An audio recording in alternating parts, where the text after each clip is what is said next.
राष्ट्रीय महामार्ग क्रमांक 65 सोलापूर हैदराबादच्या चौपदरीकरणाचं काम गेल्या 10 वर्षांपासून संथ गतीने सुरू असल्यामुळे नळदुर्ग महामार्ग पोलीस ठाण्याच्या हद्दीमध्ये खानापूर ते तलमोड दरम्यान मागील 10 वर्षांमध्ये 390 अपघातामध्ये 420 लोकांना नाहक आपला जीव गमवावा लागलाय।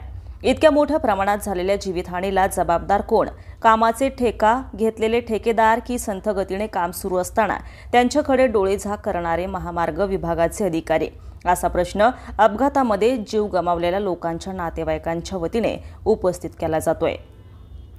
राष्ट्रीय महामार्ग या रस्त्यावरून ये-जा करणाऱ्या लोकांसाठी मृत्यूचा सापळा बनलाय। कारण 2014 मध्ये 780 कोटी बजेट असलेल्या सोलापूर ते कर्नाटक बाउंड्रीपर्यंत 100 किलोमीटरच्या राष्ट्रीय महामार्गाच्या रस्त्याच्या चौपदरीकरण करण्याच्या कामाला प्रत्यक्षात 3 जून 2014 साली सुरुवात झाली।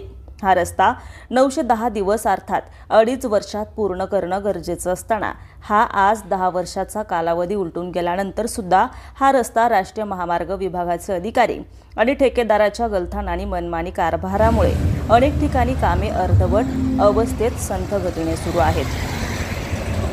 त्याची शिक्षा वाहन चालक आणि प्रवाशांसह राष्ट्रीय महामार्गावर ये-जा करणाऱ्या लोकांना भोगावी लागते।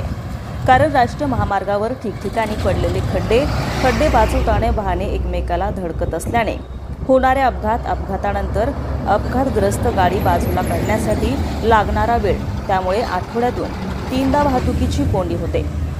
त्यामुळे कारण नसताना 4-4 तास वाहनांच्या लागलेल्या रांगांमध्ये ताटकळत थांबवावं लागतंय।